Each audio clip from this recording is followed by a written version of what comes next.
मित्रों नमस्कार, स्वागत है आप सभी का द पीपल्स वॉइस में। काफी दिनों से हम चर्चा नहीं कर रहे थे। आज आषाढ़ पूर्णिमा है।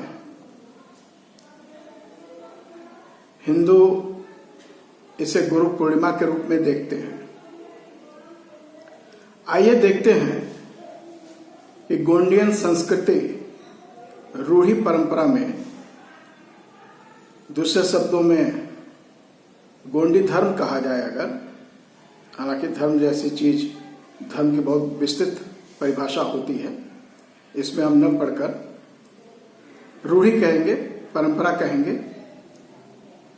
अमूमतन यह हर जगह फॉलो होता है। इसके रूप अलग अलग होते हैं, कबीले कबीले पर निर्भर करता है।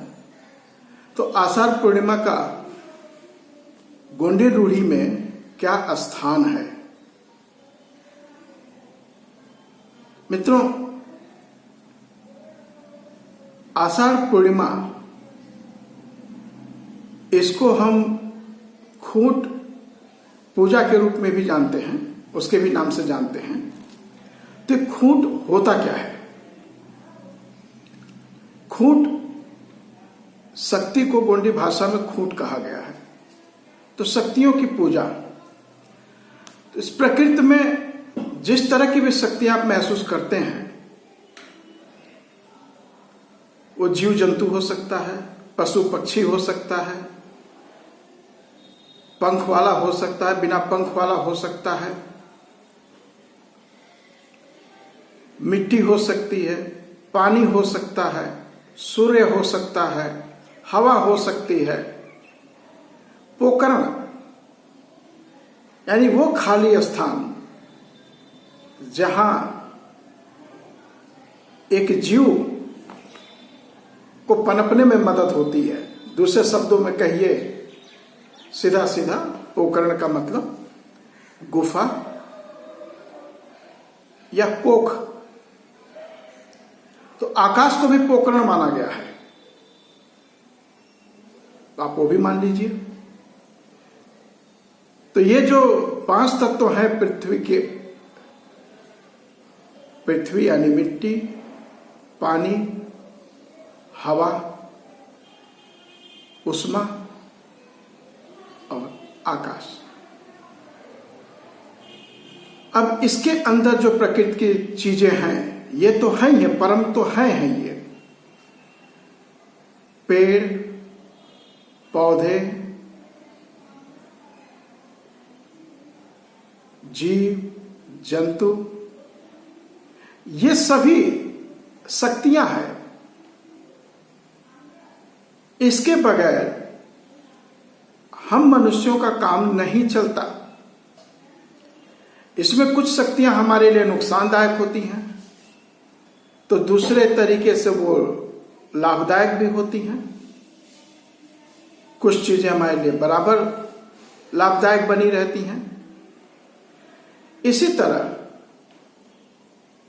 दाई यानी कि दैत खूट और मैत खूट। दैत खूट का मतलब जीवन दायिनी और मृत्यु दायिनी, इन दोनों की भी पूजा की जाती है। क्यों? अगर इस पृथ्वी के जीव सभी अमरत्व प्राप्त कर लेते हैं, अगर वो नष्ट न होने वाले हों, तब आप कल्पना करिए कि आपका जीवन कितना कष्टमय हो जाएगा। इसलिए मैत, मैयत यानी मृत्यु, दैत जीवन, इनके भी महत्व है और इनकी भी पूजा होती है। और इस तरह गोंडी कल्चर के अंदर करीब 176 खूंटों की उपासना की जाती है।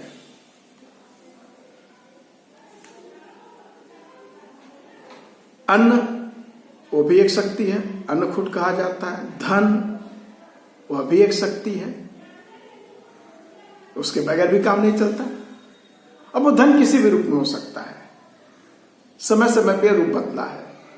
एक समय था कि अन्न और पशु ये हमारे धन होते थे, इनके बदले में हम किसी चीज को अदल बदल कर सकते थे, अपनी जरूरत की चीज वहां से ले सकते थे। गंडखूट, गंड मतलब हम लोग, मानखूट, माईखूट, मराखूट, बेलीखूट, चीड़ीखूट, मिच्चोखूट, जाईखूट, तोड़ीखूट, मोड़ीखूट, कासोखूट, येरखूट, बड़ीखूट, खडेराखूट, भंटाखूट, ढंटाखूट, ताराखूट, माराखूट, मूलाखूट, अहदाखूट, महदाखूट, ऐसे ही 176 खूट कहे गए हैं। अब चूंकि गोंडी नाम है तो आपकी समझ में नहीं आएगा, जो लोग अभ्यास कर रहे होंगे उनको समझ में आता होगा ये। अगर हिंदी में कहें तो इसको इसी खूट पूजा को अखाड़ी पूजा भी कहते हैं। धनखूट यानी धन की शक्ति, अन्नखूट अनाज की शक्ति, गंडखूट यानी मनुष्य जीवों की शक्ति, चिड़ीखूट चिड़िया की शक्ति, पक्षियों की शक्ति, कट्यालखूट यानी प्राणी मात्रों की शक्ति, मड़ाखूट यानी पेड़ पौधों की शक्ति, तड़सखूट रेंगने वाले जीव, सांप, गोजर, है ना, ये तड़सखूट हो गया, इनकी शक्ति भी है। मिच्चोखूट यानी बहुपैर जीवाश्म। अब आपने 1, 2, 4, 6 वाले तो देखे हैं, लेकिन सेंटीपाइड भी देखे होंगे, गोजर 100 टांगों वाला, है ना, ये सारे जीव जंतु, इनकी भी शक्ति है।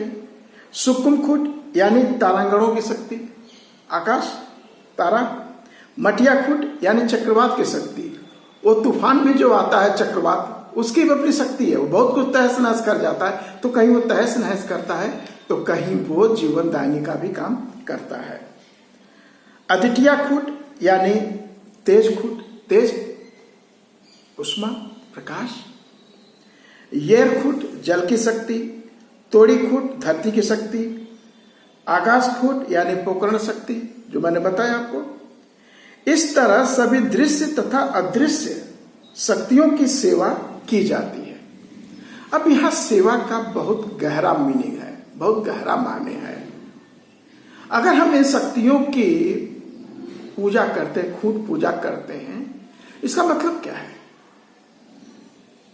इसका मतलब यह नहीं है कि हम उनको अगरबत्ती, धूप बत्ती, चंदन बत्ती दिखा रहे हैं। वास्तव में इस दिन, आषाढ़ पूर्णिमा के दिन, एक संकल्प लिया जाता है कि हम इस जीव जगत प्रकृति में पाए जाने वाले जीव, वनस्पति, पेड़ पौधे, सभी का संरक्षण करेंगे, धरती का संरक्षण करेंगे, आकाश का भी संरक्षण करेंगे, पानी का संरक्षण करेंगे, वायु का संरक्षण करेंगे, ऊष्मा का संरक्षण करेंगे। और देखिए यह संरक्षण क्या है?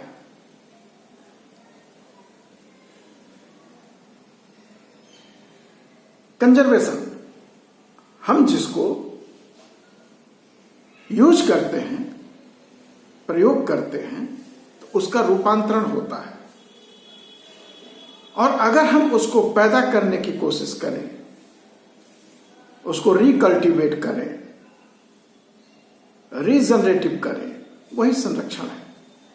क्योंकि प्रकृति ने सारी चीजें हमें हमारे प्रयोग के लिए दिया है, हमारे जीवन के लिए दिया है। वायु हमारी प्राणवायु बनती है, जीवन बनता है। सूर्य की ऊष्मा, प्रकाश, उसमें गर्मी, यह भी हमारे लिए जीवनदायिनी है।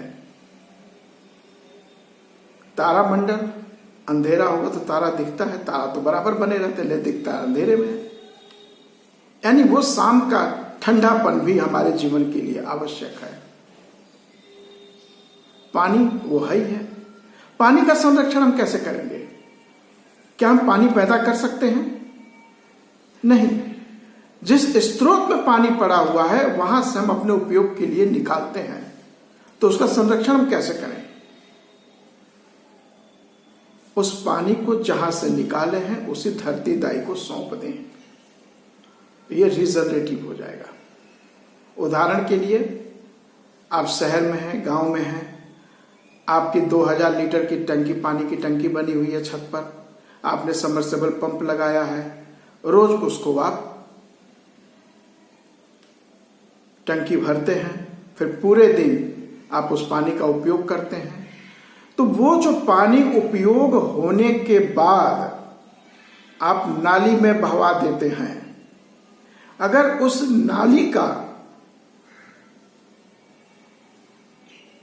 खुलाव इस तरह से कर दिया जाए कि वो पानी पुनः पृथ्वी के अंदर समा जाए, यानी आप एक सोकपिट बना लीजिए जिसमें वो पानी जाए। कोशिश करिए कि गंदा पानी एक दूसरे सेप्टिक टैंक जिसके अंदर आप उसको फिल्टर कर सके, और थोड़ा मोटे मोटे कचरे जो हैं वो उस टैंक में रह जाएं, और बाकी पानी अगर सोकपिट में चला जाता है, और मान लीजिए कि अगला पानी का स्टेटस 60 फीट 70 फीट 90 फीट पर है, तो यह पानी 50 से 60 फीट प्रकृति इसको फिल्टर कर देगी, जमीन इसको फिल्टर करके आपको पीने वाले स्रोत में पहुंचा देगी, जिसको आप पुनः पीने के योग्य पाते हैं और आप पीते हैं। तो प्राकृतिक चक्र है। अगर उसको हम नाले में बहवा कर फिर नदी में डाल दें, नदी से समुद्र में डाल दें, तो पीने योग्य पानी नहीं रहता। लेकिन अगर इसी पानी को हम जमीन में पहुंचा दें, जहां वो प्राकृतिक रूप से छनते हुए नीचे चली जाए, और फिर वहां से हम अपने सबमर्सिबल पंप से पा जाए, तो ये एक साइकिल बन जाती है। तो ये पानी का संरक्षण हो गया। हवा का संरक्षण क्या है? हवा तो आप पैदा नहीं करते, हवा तो पैदा होता है पृथ्वी की गति से, पृथ्वी के मूवमेंट से, एंगुलर मूवमेंट से, लिनियर मूवमेंट से ये चीज पैदा होती है। तो ये जो चीज पैदा होती है, इसका आप संरक्षण क्या करोगे? वैसे भी जो आपका नेचुरल एयर है, जो प्रकृति में वायु पाई जाती है, उसमें बहुत सारे गैसेस मिले हुए हैं, जिसका आपको ज्ञान होगा। हमें क्या करना है? हम उसी हवा को ले रहे हैं, यानी उसमें ऑक्सीजन है। हमारी कोशिश ये होनी चाहिए कि उस हवा में हम कोई ऐसा गैस न मिलाएं।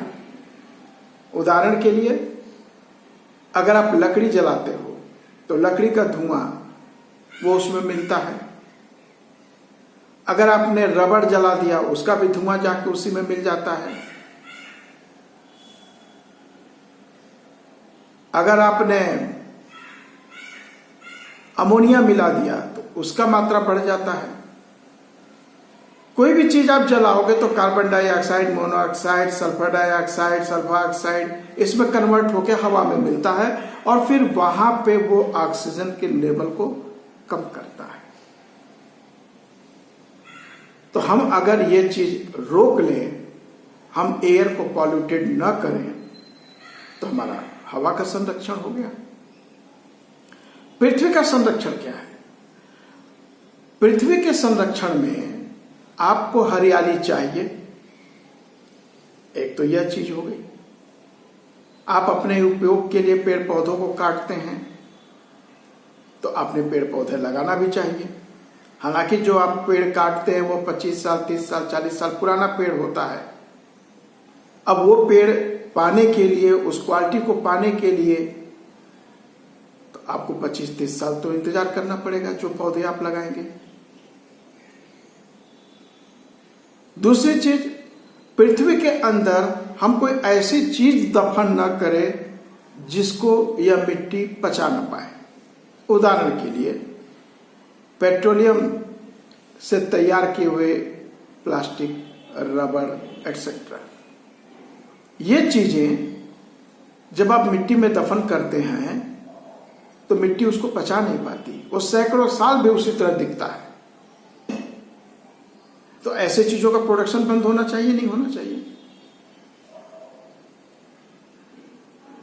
हमारी रोजमर्रा की चीजें ऐसी होनी चाहिए जो अगर हमारे अनुपयोगी हो गई, हमने उसको फेंक दिया, तो पृथ्वी उससे खुद डाइजेस्ट कर जाए।